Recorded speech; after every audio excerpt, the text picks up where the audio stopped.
The sheriff locked himself inside the deepest cell, and the next second he even tossed the key outside. When his co-worker rushed in, he found the sheriff staring blankly out the window. He begged him not to do anything stupid, but the sheriff still said the one thing that should never be said. Anyone who ever said those two forbidden words never survived. In the future world, humans lived 1,500 meters underground, and there was a terrifying rule. Whoever said they wanted to go out would be forced to the surface to perform a cleaning mission. Everyone sent to the surface had died, poisoned by the toxic air above. Even so, the sheriff said the forbidden words without any hesitation, because 3 years ago, his wife died in a mysterious incident.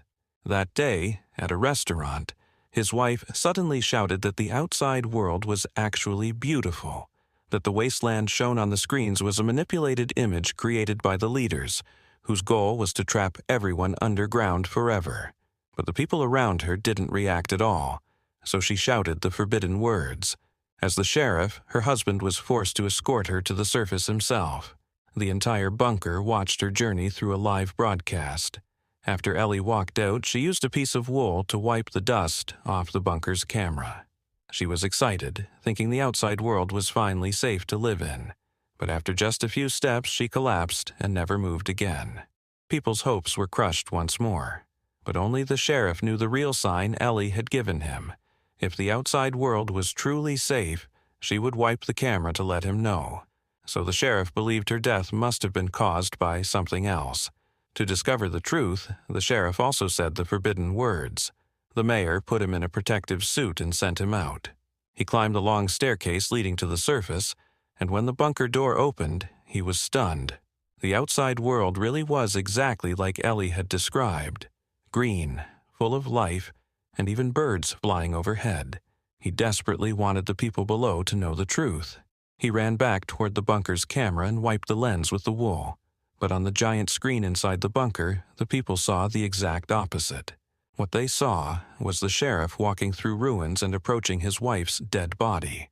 And just like the others before him, he began feeling dizzy. He realized the real poison might have been hidden inside the suit itself.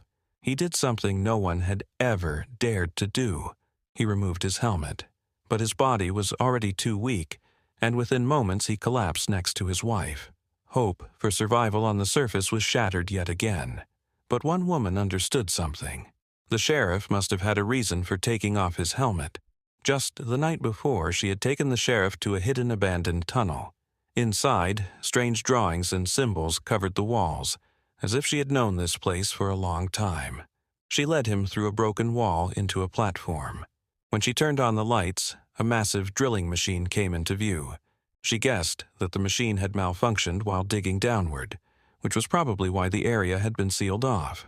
She and the sheriff climbed down a ladder along the wall. From a small box, she took a camera and followed a fishing line deeper inside. Behind an iron plate, she pulled out a cloth bag. Inside was the hard drive Ellie had originally discovered, containing real footage of the outside world, and Ellie's handwritten notes from decoding the data. The sheriff panicked and wanted to take everything and destroy it, but she refused. She yelled that if he had listened to Ellie, maybe Ellie wouldn't have died. That instantly triggered his emotions. Ellie had always been his deepest wound. The sheriff hesitated and finally told Juliet to keep things quiet. If management found out, both of them would be executed. Then she took the hard drive and the notes back with her. Not long after, she received the notice that the sheriff had been sent to the surface. She rushed back to the platform. Only then did she reveal the hidden passage beneath the lower level, something she had never told the sheriff.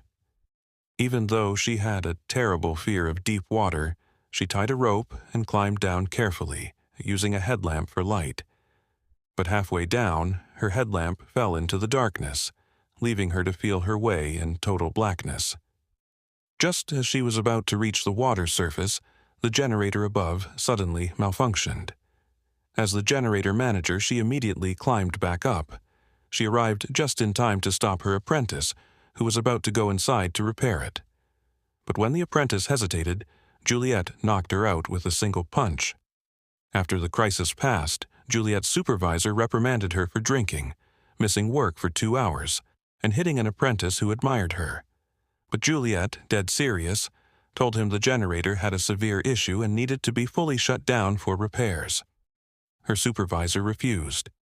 In the bunker's entire history, the generator had never been turned off. Even 5 minutes of darkness would cause panic among the thousands living underground. He couldn't take that risk. Juliet argued that a short blackout was better than the entire generator failing and causing the bunker's destruction. But orders from the upper level were strict. Only basic patch-up repairs were allowed.